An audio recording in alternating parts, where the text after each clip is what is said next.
Pour ce trophée Bâtidor Résidence Senior, prenons la route direction Oyonnax. Un superbe projet de rénovation et de construction en plein cœur de la ville vient de voir le jour. Il répond aux nouveaux besoins de la société. CM-CODA croit dans le projet des résidences seniors qui est un concept qui allie d'un côté une partie logement où les résidents sont autonomes, ils sont chez eux, mais qui est aussi un lieu où ils sont sécurisés. Il y a une partie commune. Sur le programme d'Oyonnax, il s'agit d'une maison bourgeoise qui a été rénovée et qui abrite l'ensemble des services, aussi bien des services d'animation, des services de vie en société, des services de restauration. Et c'est cette maison qui abrite l'ensemble de ces services. Nous avons des seniors qui sont autonomes et valides, qui vivent chez eux encore, donc ils ont un appartement, leur cuisine, leur chambre, plusieurs chambres pour certains, leur salon et donc souvent balcon ou terrasse en plus. Ils ont une salle télé, ils ont une salle bibliothèque, ils ont une salle fitness, ils ont un sauna. Ils ont une salle activité où généralement on leur fournit tout ce qui est activité, peinture, ça peut être des mots croisés, des puzzles.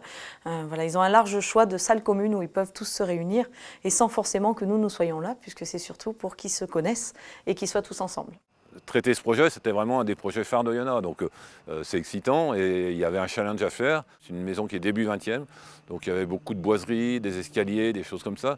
Donc il fallait qu'on garde cette âme de vieilles maisons bourgeoises qu'on retrouve, tout en s'intégrant dans un projet du XXIe siècle. Des résidences seniors, on en a déjà fait plusieurs, donc ça n'était pas une première. Ici, la nouveauté, c'était le fait qu'il y ait un bâtiment neuf et un bâtiment à rénover. Ça, par contre, pour nous, c'était une première dans ce type de réalisation. Alors le chantier s'est très bien passé. Le nombre de personnes a varié de 2 à 4, voire 5, suivant les périodes. Il se prêtait bien à être divisé en 2 entreprises parce que sur la partie neuve, il y a 2 bâtiments distincts, plus la partie rénovation. Donc nous avons fait les bâtiments 1 et 2 au fond.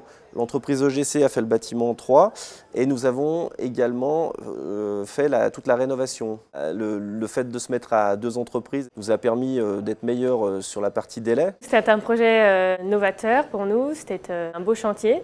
Malgré le fait qu'il y ait eu beaucoup d'intervenants, qu'on était avec l'entreprise Jacquet, tout s'est très bien déroulé. On avait quand même 3 grues sur le chantier, ce qui était en question de sécurité un point fort où il a fallu être très vigilant. La rénovation était très intéressante parce qu'il y avait une partie protection des marbres existants, des carrelages, des cheminées, des sols et des boiseries. Et sur ce dossier, nous avons allié la maçonnerie traditionnelle à la préfabrication pour justement des optimisations sur le délai et sur la partie technique. C'est une très belle résidence puisqu'on a la chance justement d'avoir une zone ERP dans une belle demeure et surtout elle est en centre-ville d'Oyonnax, donc près de la mairie et près de tout commerce puisqu'on retrouve vraiment tout en centre-ville d'Oyonnax. On peut se féliciter que la ville d'Oyonnax et la CM-CODA aient fait route ensemble et aient développé ce projet. C'était une opportunité rare et elle a été bien exploitée.